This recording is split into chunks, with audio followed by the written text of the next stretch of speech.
Hello friends, मैं आपके दोस्त स्पिरिचुअल सोना। 555 टेक्निक के बारे में तो कई वीडियोस आपने देखे होंगे, सुने होंगे और अब तक आपको समझ में भी आ गया होगा। बट फिर भी अगर ये आपके लिए वर्क नहीं कर रहा है तो ये वीडियो आपके लिए है। आपको है ना, जब चीज़ों का डिटेल में नॉलेज मिलता है ना, तो वो करने से फ़ायदा होता है, क्योंकि आपका सबकॉन्शियस माइंड कम्प्लीटली प्रोग्राम हो चुका होता है।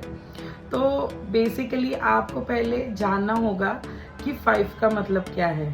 ठीक है, सो इस वीडियो में आपको मैं बताऊंगी कि ये 555 ही क्यों है। So 555 is a number of happy change, ये तो हमें सबको पता है ना। So I am an angel healer. तो 555 का मतलब जो होता है वो है कि एंजल आपसे कहना चाहते हैं कि आपके जीवन में हैप्पी चेंज आने वाला है। तो जब भी आप विश लिखते हो तो लिखने के टाइम पे आप वही विश लिखते हो ना जो आपके जीवन में कुछ हैप्पी चेंज लाएंगी। अगर वो हो गया तो आपके जीवन में सुख आ जाएगा, आप खुश हो जाओगे, तो हैप्पी चेंज तो ऑटोमेटिकली आएगा। तो इसीलिए इसे 555 कहा जाता है। और 5 ये जो नंबर है ना, क्योंकि 5 दिन करना होता है, इसमें 55 टाइम्स करना है, 5 डेज करना है, तो 55 आ गया, राइट। तो 5 का जो मतलब है ना, ये यूनिवर्स से इसका ना गहरा नाता है। अगर आप देखो तो 5 ज्ञानेंद्रिय होती है, 5 पंचमहाभूतों से ये पृथ्वी, ये वातावरण बना है, राइट। तो इसीलिए 5 का जो महत्व होता है ना, वो बहुत ज़्यादा होता है। सो इसीलिए इसको 555 के टेक्निक में 5 को ज़्यादा इस्तेमाल किया है, और इसीलिए 55 टाइम्स और 5 डेज है। और जब ये तीनों मिला के 555 होते हैं तो वो आपके जीवन में हैप्पी चेंज लाते हैं, है ना। और 555 करते टाइम कुछ डूज एंड डोंट्स होते हैं जिसके बारे में ऑलरेडी हम सब जानते हैं। तो जो मैंने मेरे गुरु से भी सीखा है, तो वो मैं आज आपको इस वीडियो में बताने वाली हूँ। तो इसमें करना क्या है, बेसिकली आपको एक बहुत प्यारी सी डायरी, प्यारी सी इसलिए क्योंकि उसको देख के आपका मन खुश होना चाहिए। बहुत प्यारी सी डायरी और रेड पेन से क्या होता है, जब भी हम चीज़ें मैनिफेस्ट करना चाहते हैं जीवन में, तो हमेशा रेड कलर उन चीज़ों को हमारे जीवन में प्लस करता है। तो हमेशा रेड पेन यूज़ करना है। अगर रेड नहीं है तो आप ब्लू को ऑप्शन में रख सकते हो या ग्रीन को रख सकते हो, बट ब्लैक नहीं यूज़ करना होता है, क्योंकि जब हमें हमारे जीवन से किसी चीज़ को निकाल देना है ना, तब आप वहाँ पे ब्लैक यूज़ करोगे। ओके, तो ये बात आप माइंड में रखिए। तो आपको रेड यूज़ करना है, या फिर ग्रीन, या फिर ब्लू। तो जब आप लिखते हो तो एक ही प्लेस पे बैठना है ना, क्योंकि वो एनर्जाइज्ड हो जाती है ना अच्छे से। और जब आप लिखते हो ना, तो ऐसा आप टाइम देख लीजिए, जब आप 20 मिनट्स 30 मिनट्स आपको लगेगा, राइट। तो ऐसा टाइम ढूंढिए, जैसे कि मैं मोस्टली रात को लिखती हूँ, क्योंकि तभी मेरा माइंड बहुत शांत होता है। तो रात को लिखने का समय मेरे लिए परफेक्ट है। तो उस हिसाब से आपको जो भी समय अच्छा लगे, दोपहर को, रात को, वो समय में आप यूज़ कर सकते हो। उसके बाद में आपको करना क्या है, जब आप लिख रहे हो तो उसमें सबसे ज़्यादा काम आएगा इमेजिनेशन, है ना। तो कोई भी चीज़ 2 बार रिक्रिएट होती है, एक बार हमारे मस्तिष्क में और दूसरी बार रियलिटी में। तो जो भी विश आप लिख रहे हो ना, तो उसके बारे में आप विजुअलाइज करिए। आप विजुअलाइज कैसे करेंगे, अरे वाह, अगर ये हो गया तो कितना मज़ा आएगा ना। सो इस फीलिंग को आप हमेशा रखिए, वाह वाली फीलिंग को लिखने के टाइम पे। ठीक है, तो वो विश कंप्लीट होने के बाद आप क्या क्या करोगे, है ना। अगर आपने जॉब के बारे में लिखा है कि thank you universe, I got nice job, है ना। अगर समझो आपने ये लिखा है, तो जॉब लगने के बाद आप क्या क्या करोगे, जैसे आप टिफ़िन खरीदने जाओगे, बॉटल खरीदने जाओगे, बैग लोगे, ऑफिस जाओगे, है ना, ट्रैवल करोगे अगर दूर है तो वो सारी चीज़ें विजुअलाइज करने लग जाइए, है ना। तो लिखते टाइम आप पॉजिटिव सेल्फ टॉक रखिए। तो इससे क्या होता है कि हमारा जो ब्रेन है ना, वो ऑटोमेटिकली प्रोग्राम हो जाता है। एक तो आप उस पर हैमर कर रहे हो, 55 टाइम लिख रहे हो तो हैमर हो रहा है। तो हैमर होते होते ये चीज़ें होने लग जाएंगी, और सबकॉन्शियस माइंड तो आपका मान लेगा। क्योंकि देखो, जब आप मूवी भी देखते हो, आपको पता है कि ये सब नाटक चल रहा है, ये तो शूटिंग है, बट फिर भी आप रोते हो, क्यों? क्योंकि आपके सबकॉन्शियस माइंड को है ना, वो इमोशनल होता है बहुत।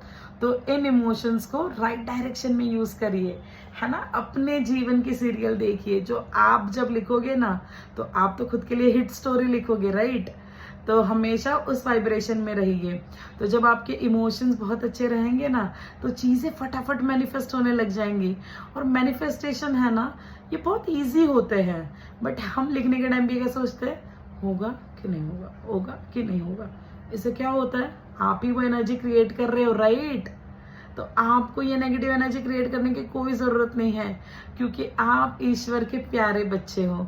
आप जो चाहो वो ईश्वर आपको देंगे, इसीलिए तो ये वीडियो आप तक पहुंचा है ना। तो हमेशा इस बात को याद रखिए और खुद को हमेशा स्पेशल समझिए, क्योंकि यूनिवर्स ने आपको इसलिए चुना है क्योंकि आप राइट पाथ पे हो, राइट। तो ऑलरेडी आप हाफ बैटल तो जीत चुके हो। अगर लॉ ऑफ अट्रैक्शन आपके जीवन में आया है तो सारा तो होना ही है। ये तो सिर्फ टूल्स है जो थोड़े दिन आपको यूज करने हैं। एक बार आपका सबकॉन्शियस माइंड प्रोग्राम हो गया, उसके बाद में कुछ करने की जरूरत नहीं है। तो ये बिगनिंग समझ लीजिए आपकी जर्नी की, है ना। सो अभी हमें डेलिब्रेटर क्रिएटर बनना है। तो डेलिब्रेटर क्रिएटर क्या होता है, यहाँ सोचा यहाँ हो गया, राइट। तो वो आगे होगा ना। तो सबसे पहले बेसिक से स्टार्ट करना पड़ेगा, तो लिखना तो पड़ेगा।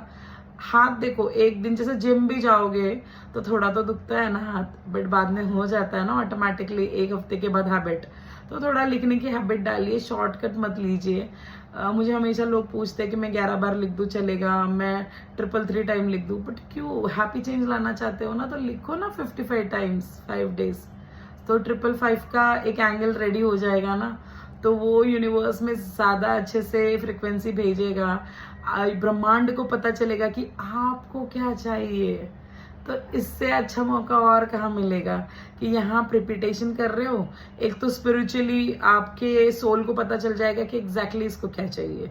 इतनी मेहनत कर रही है तो भाई इसको तो चाहिए।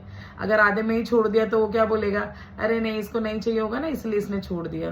तो वो लगन दिखाइए अपने सोल को। और साइंटिफिकली ये होता है कि जब आप कुछ चीज़ें रिपीटिवली करते हो तो आपका सबकॉन्शियस माइंड प्रोग्राम हो जाता है और ये थॉट एकदम डोमिनेंट होकर उसके माइंड में चला जाता है। तो वो थॉट एकदम सर्वशक्तिशाली बन जाता है। तो जब सर्वशक्तिशाली थॉट आपके दिमाग में जाता है ना, तो वही आपका फ्यूचर रिक्रिएट करता है ना। सो ज़रूर लिखिए। और लिखने के टाइम पे ऊपर समय लिखना भी ज़रूरी होता है। जब आप स्टार्ट करते हो तो डेट और समय, उसके बाद आपकी जो विश है वो प्रेजेंट टेंस में लिखनी है। Thank you universe, finally I received so much of money in my account unexpectedly, है ना। डेट वगैरह नहीं लिखना है, क्योंकि यूनिवर्स को हमेशा सही समय हमारे लिए पता होता है, क्योंकि वो तो हमारे माँ बाप है, वो तो सब कुछ जानते हैं, राइट। तो समय नहीं लिखना है, सिर्फ नाउ लिखना है। उसमें पावरफुल वर्ड्स यूज करिए। आई एम सुपर सक्सेसफुल, है ना।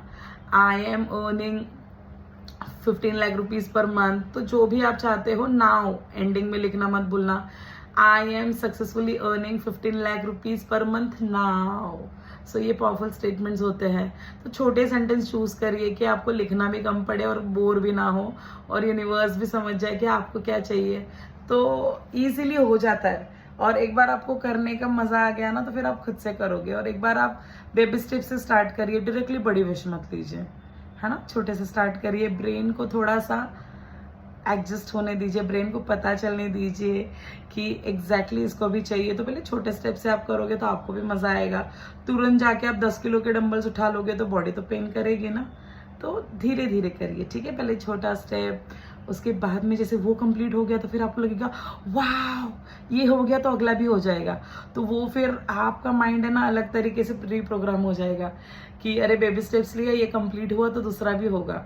तो धीरे धीरे करिए, बट अच्छे से करिए, 100% दीजिए। विश मांगने के बाद छोड़ दीजिए, वो यूनिवर्स का काम है। यूनिवर्स में आपके विश इल्लू सी है ना, वो तो आपकी विश ऐसे ही पूरी कर देगा। तो एक बार विश मांगिए, छोड़ दीजिए। रेजिस्टेंस नहीं, कब होगा नहीं। विश को देख के आपको फील होना चाहिए वाह ये मेरी विश है, वाह अगर ये हो गया तो कितना मजा आएगा ना यूनिवर्स, ऐसे बोलो, है ना। उसकी जगह ये मत बोलो अरे यार कब होगा।